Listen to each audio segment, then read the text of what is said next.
Certo? Aí eu vou dizer por que essa frase. Mas o pastor pode? Não. Porque é o seguinte. Pode abrir não, pastor não? Não. Mas ele não é autônomo? Não. Mas autonomia é diferente de independência. As igrejas batistas são autônomas, elas não são independentes, ministérios independentes. Elas seguem uma cartilha. A cartilha doutrinária da Constituição. Entendeu? Elas são autônomas, mas não independentes. Alguns confundem isso. Independência serve a autonomia. Exatamente, autonomia. Então pronto, explicando, né? Para que os que são batizados por aspersão não digam, mas rapaz, vocês são muito radicais. Pelo amor de Deus, estou desconsiderando nosso batismo. Não. É porque é o seguinte: o que é que os batistas defendem? Defendem imersão. A gente entende o seguinte: se a gente for aceitar outra forma de batismo na nossa igreja, por exemplo, vai aceitar uma prospeção como membro. Aí nós vamos entender que existem duas formas de batismo. Está aceitando? Está aceitando? Existem duas formas de batismo. E a gente diz, espera aí, a gente tem que entender que só existe uma. E nós entendemos que é imersão. Do jeito que talvez na presbiteriana, vou botar o exemplo, que é a igreja que a gente mais fala na questão de imersão, que você não tem há muitas, né? Mas vamos botar o exemplo da presbiteriana. Também que na presbiteriana deve existir, na cartilha doutrinária, sei lá, o batismo por aspersão. Se bem que eu já soube que lá eles aceitam também por imersão, quem chega se torna membro. Certo? Eu já soube aí após a igreja. Eu digo, então, aceitam dois tipos de batismo. Né? Não, já vi, já ouvi sim, na presbiteriana, inclusive de membros que foram batistas e estão na presbiteriana hoje e foram aceitos por membros, sem batizar no batismo de lá, por aspersão. Então estão recebendo, estão aceitando dois tipos de batismo bíblico. Tem que ser um. Agora, se você quer aceitar imersão, aspersão, ainda tem outra fusão, né? Agora tem que ser um. Você entende? Tem que ser um. Então, por isso que nós batistas não aceitamos aspersão. Porque nós entendemos que o batismo bíblico, nós entendemos. Agora, quem entende de outro jeito, a gente respeita. Agora, nós batistas entendemos que o batismo é imersão e ponto final. Por isso que nós não aceitamos aspersão na igreja.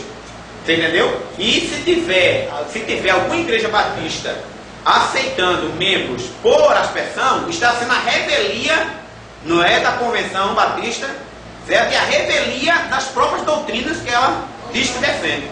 Mas veja bem, então, falando de bater, é claro que aqui a nossa discussão não é batismo certo ou errado, porque a gente tem que...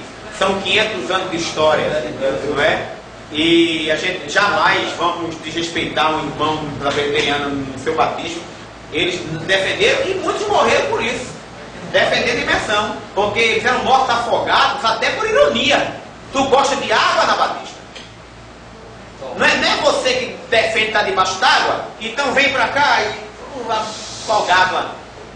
Se o batismo tem que ser quando crê, então por que uma igreja evangélica batiza criança? Será que eles entendem que a criança já crê? Ou não? Não. Essa é a pergunta que eu estou fazendo, para a gente entender. Somente entender, não querendo falar de doutrinas de igreja, que eu já disse aqui que a nossa intenção não é falar de doutrina, mas entender isso quando alguém perguntar a você até. Mas aí eu faço uma pergunta aí.